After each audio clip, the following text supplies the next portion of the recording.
బచ్చన్ ఫ్యామిలీలో అసలు ఏంటండి ఏం జరుగుతోంది? బాలీవుడ్ మీడియా అంతా అభిషేక్ బచ్చన్ కి ఐశ్వర్య రాయ్ కి డైవర్స్ తీసుకున్నారు అంటూ రాసుకొస్తోంది. ఇందులో నిజమెంత? నిన్నైతే ఏకంగా ఐశ్వర్య రాయ్ తన ఇంట్లోంచి మొత్తం సామానన్నీ సర్దేసుకొని పుట్టింటికి వెళ్ళిపోయింది అనుకుంటూ రూమర్స్ వస్తున్నాయి.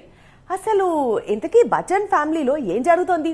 ఐశ్వర్య రాయ్ అండ్ అభిషేక్ మధ్యలో ఏం జరుగుతోందో ఇప్పుడు చూద్దాం, చూడండి. అమితాబ్ బచ్చన్ కోడలు ఐశ్వర్య రాయ్ ఇప్పుడు ఆ కుటుంబం నుంచి వేరు పడాలి అనుకుంటుందట. అదే నిజమైతే రూమర్స్ కు ఎందుకు బ్రేక్ వేయడం లేదు? సోషల్ మీడియాలో యాక్టివ్గా ఉండే బచ్చన్ ఫ్యామిలీ ఒక్క పోస్టుతో క్లారిటీ ఎందుకు ఇవ్వటం లేదు? పైగా ఇలాంటి రూమర్స్ వినిపించిన ప్రతిసారి అమితాబ్ కుటుంబంతో క్లోజ్ గా ఉంటున్న ఐశ్వర్య రాయ్ విజువల్స్ బయటకు వస్తున్నాయి. బచ్చన్ కుటుంబం నుంచి ఐశ్వర్య రాయ్ తన ఇంటికి వెళ్లిపోయింది అనే వార్తలు షికార్లు చేస్తున్న సమయంలో ఈ వీడియో బయటకు వచ్చింది. ఓ కార్యక్రమంలో పాల్గొనేందుకు బచ్చన్ కుటుంబంతో పాటు ఐశ్వర్య రాయ్ కూడా వచ్చిన విజువల్స్ ఇవి.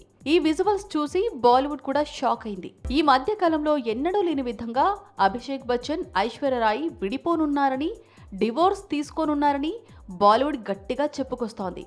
ఇన్స్టాలో ఐశ్వర్య రాయ్ను అమితాబ్ అన్ఫాలో అయ్యారని, అభిషేక్ బచ్చన్ తల్లి జయా బచ్చన్ కు ఐశ్వర్య రాయ్కు మధ్య చాలా కాలంగా గొడవలు జరుగుతున్నాయని, వీరిద్దరికీ మాటలు లేవని బీటోన్ చాలా అంటే చాలానే రాసుకొస్తోంది.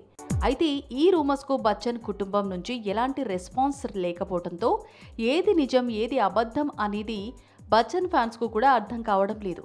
రూమర్స్ వినిపించిన ప్రతిసారి బచ్చన్ ఫ్యామిలీతో కలిసి బయటి ఈవెంట్స్ కు ఐశ్వర్య రాయ్ విచ్చేయటం అన్నింటికంటే పెద్ద హైలైట్.